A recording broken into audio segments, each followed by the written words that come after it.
Adapted and illustrated by Jan Brett. Once there was a boy named Nicky who wanted his mittens made from wool, as white as the snow.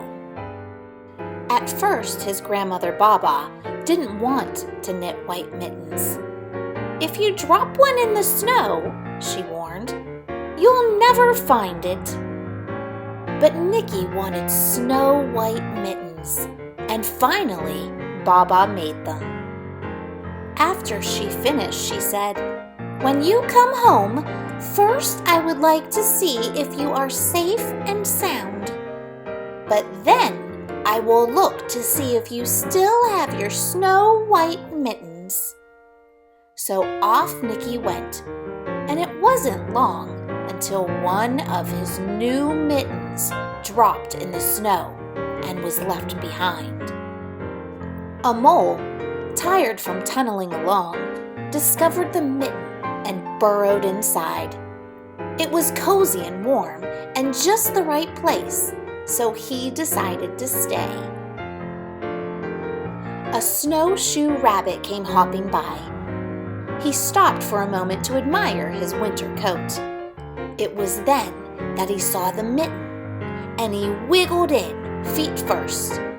The mole didn't think there was room for both of them, but when he saw the rabbit's big kickers, he moved over. Next, a hedgehog came snuffling along. Having spent a day looking under wet leaves for things to eat, he decided to move into the mitten and warm himself. The mole and the rabbit were bumped and jostled, but not being ones to argue with someone covered with prickles, they made room.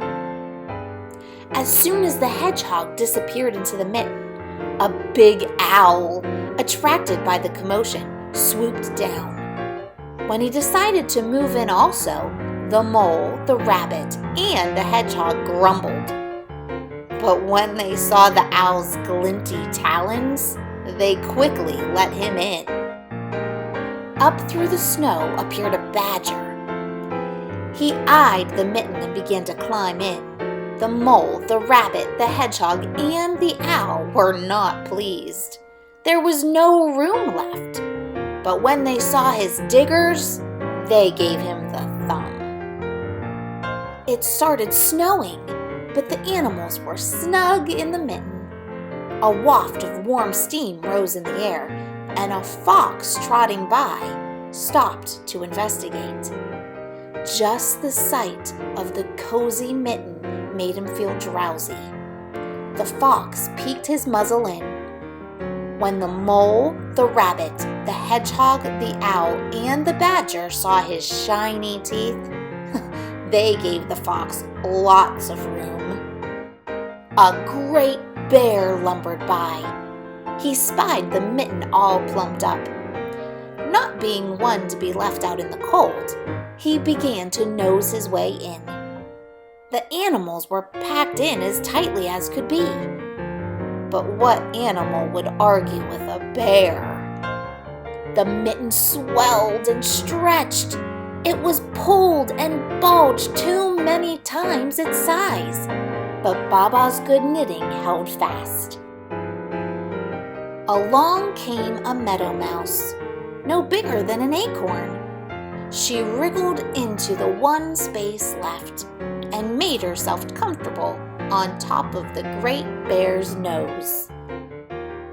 The bear, tickled by the mouse's whiskers, gave an enormous sneeze. Achoo! The force of the sneeze shot the mitten up into the sky and scattered the animals in all directions. On his way home, Nicky saw a white shape in the distance. It was his lost mitten silhouetted against the blue sky.